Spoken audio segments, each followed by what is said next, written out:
¿Qué mueve, qué mueve, muchachos? ¿Qué mueve a alguien a identificarse con un político? Identificarse de tal manera que es capaz de ejercer la violencia verbal o incluso física, ¿no? Con tal de defenderlo de cara a sus críticos, a los críticos del político, se entiende. Es un tema serio que requiere pues un conocimiento profundo del alma de la gente, o como se dice también hoy en día, de su psicología.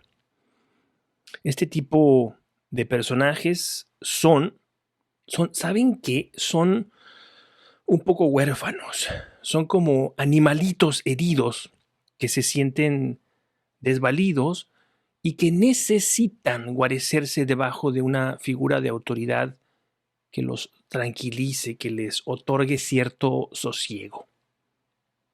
Tienen miedo. Se están muriendo de miedo y tiemblan porque la vida les parece todo un espanto, todo un horror, un lugar terrible lleno de incertidumbre. Entonces aparece este padre o madre providente, desciende así, ¿verdad?, entre las nubes y llega dispuesto a representarlo de cara al mundo, y ellos, como es natural, pues se sienten justificados, y esta es la palabra que he elegido: justificados para vivir. Es una palabra teológica. Es un fenómeno, pues, que por estos días se exacerba, me queda claro, pero que existe siempre, como la dilatación de las pupilas, la respiración, ¿no? Que dicen que es tan buena para inhalo, exhalo, para reducir el estrés. Existe también como existe la coagulación de la sangre. Es decir, se trata de esta, comillas, naturaleza humana a la que estamos atados mientras tú y yo vivamos en este hermoso y terrible planeta. Los grandes, demagogos, como don presidente de México, se nutren de estas falencias, de estas debilidades, y lucran inescrupulosamente, cosechando fidelidades a prueba de bala entre los que han desarrollado a lo largo de sus vidas, o que quizá incluso han heredado, ¿no?, una indefensión, una profunda indefensión, un sentimiento de debilidad de cara a la vida y de cara a los demás. El síndrome del Mesías solo es posible ahí donde existe una muchedumbre sedienta de redención. Si no hay muchedumbre, el Mesías no tiene razón de ser. Yo siento una pena tremenda, muchachos, de verdad se los digo, porque cada hombre de fe es un hombre libre menos, porque la crítica no es posible en quien se vuelve mascota de su señor feudal, porque la independencia de criterio debería ser el más alto estandarte, vamos a decirlo así en términos clásicos, ¿no?, de la moral personal. A mi juicio, ser ciudadano es reconocer los límites de mi persona, sobre todo porque estoy viviendo en comunidad, estoy viviendo en una sociedad, ¿no? Pero ojo, también reconocer y sobre todo implementar, utilizar la potencia intelectual que me asiste y a la que tengo derecho, la potencia personal, la potencia de voluntad y de acto. Por eso es que no podría rendirme de cara a nadie, a uno de estos mequetrefes, pues, ¿no? Incluso de cara a quien pensara muy semejante a mí mismo. No me es desconocido este sentimiento de afinidad con ciertos líderes políticos. Pero atención, antes que esa frivolidad de la afinidad, debe imponerse un juicio crítico, una lectura crítica del personaje y sobre todo de sus actos.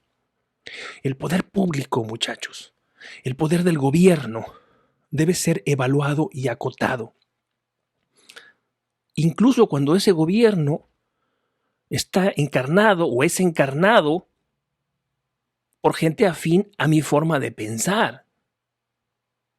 Esa es mi obligación ciudadana, apostarme a las puertas de palacio con un garrote para vigilar al fulano que vive ahí adentro. Este es el principio liberal por antonomasia, un principio que podríamos rastrear a lo largo de los siglos hasta el common law, ¿no? O the law of the land de los anglosajones. Esto es lo propio de la gente libre, que entiende que es a través y solo a través de la defensa del individuo, qué hermosa palabra, del individuo y no desde la postración convenenciera, que hemos de conseguir una mayor prosperidad para todos. Esto es muy triste porque mientras pocos, acaso muy pocos, asumen esta postura que es destino, es decir, que es definitiva, que es resolución de la historia, pues muchos, seguramente muchos, se entregan ciegos a la seguridad enferma de su propia servidumbre. Bendicen las cadenas que los atan al déspota. Vivan las cadenas, como dicen que gritaban los españoles, ¿no? ¿Por qué bendicen las cadenas que los atan a ese déspota? Bueno, porque ese déspota arroja puños de maíz desde el balcón central de Palacio. Y esos puñaditos de maíz o de maíz les bastan. Yo no sé ustedes, muchachos, pero a mí esto me parece, en el caso de nuestro país, una enfermedad incurable. Ayer o antes de ayer releía unas páginas de Stuart Mill en las que habla precisamente de la sacralidad de la esfera personal, de su cultivo y defensa ante las tenazas del gobierno, que siempre están ahí y que son las tenazas de un ser insaciable que siempre quiere más y más y más. Y resulta pues que estoy leyendo emocionado, en un estado de vibración alta, como dicen los esotéricos de hoy en día, y luego abandono la lectura y volteo a ver a mi alrededor, ¿no? Y contemplo pues la desgraciada fascinación de nuestro pueblo por sus amos.